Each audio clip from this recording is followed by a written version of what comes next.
Ο Ισαΐας ήταν ένας προφήτης που ζούσε στον αρχαίο Ισραήλ. Μοιραζόταν τα λόγια του Θεού με τον λαό.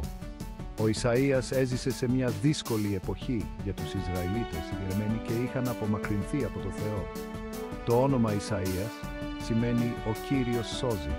Αυτό είναι ένα ταιριαστό όνομα, επειδή το μήνυμά του αφορά την αγάπη του Θεού και την επιθυμία του να σώσει τον λαό του. Τα λόγια του Ισαΐα είναι σημαντικά για ανθρώπους πολλών θρησκειών, ακόμα και σήμερα. Γνωρίζουμε πολλά για τον Ισαΐα από το βιβλίο της βίβλου που φέρει το όνομά του. Αυτό το βιβλίο μας λέει για τη ζωή του και τα μηνύματα που έλαβε από τον Θεό. Η ζωή και τα λόγια του Ισαΐα αποτελούν μια δυνατή υπενθύμηση ότι ο Θεός είναι πάντα μαζί μας, ακόμα και σε δύσκολες στιγμές. Ο Ισαΐας έζησε σε μια εποχή μεγάλων αλλαγών και αναταραχής. Οι Ισραηλίτες ήταν χωρισμένοι σε δύο βασίλεια, τον Ισραήλ στο βορρά και τον Ιούδα στο νότο. Και τα δύο βασίλεια αντιμετώπιζαν απειλές από ισχυρές αυτοκρατορίες όπως η Ασσυρία. Οι άνθρωποι ζούσαν με τον φόβο της επίθεσης. Πολλοί Ισραηλίτες είχαν επίσης απομακρυνθεί από τον Θεό.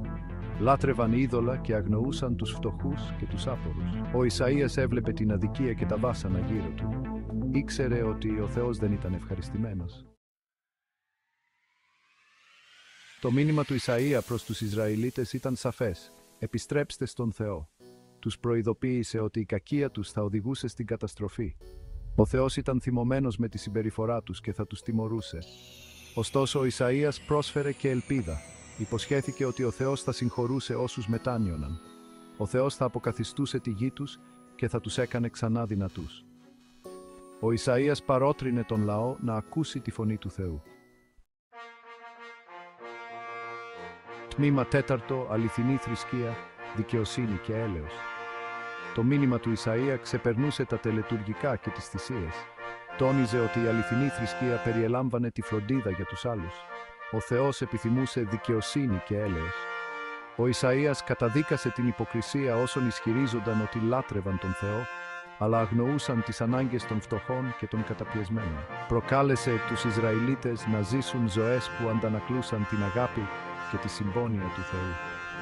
Τα λόγια του Ισαΐα παραμένουν μια ισχυρή υπενθύμηση ότι η πίστη μας πρέπει να είναι εμφανής στις πράξεις μας. Καλούμαστε να είμαστε η φωνή των αδυνάτων και να εργαζόμαστε για τη δικαιοσύνη στον κόσμο. Τμήμα 5.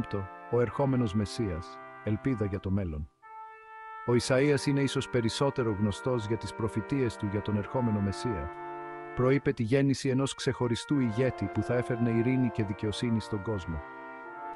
Ο Ισαΐας περιέγραψε το Μεσσία ως απόγονο του βασιλιά Δαβίδ. Θα εγκαθιστούσε τη βασιλεία του Θεού στη γη.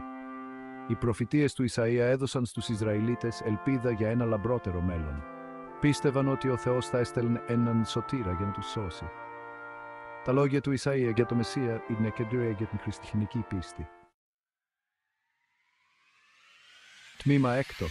Η κληρονομιά του Ισαΐα, ένα διαχρονικό μήνυμα. Το μήνυμα του Ισαΐα συνεχίζει να αγγίζει τους ανθρώπους αιώνες αργότερα. Τα λόγια του προσφέρουν παρηγοριά, πρόκληση και ελπίδα. Ο Ισαΐας μας υπενθυμίζει ότι ο Θεός επιθυμεί δικαιοσύνη και έλεος. Μας καλεί να ζήσουμε ζωές με ακεραιότητα και συμπόνια. Οι προφητείες του Ισαΐα για το Μεσσία δείχνουν την ελπίδα της σωτηρίας του Θεού. Τα λόγια του μας υπενθυμίζουν ότι ο Θεός εργάζεται για να φέρει ειρήνη και αποκατάσταση στον κόσμο. Η κληρονομιά του Ισαΐα είναι ένα διαχρονικό μήνυμα πίστης, ελπίδας και αγάπης.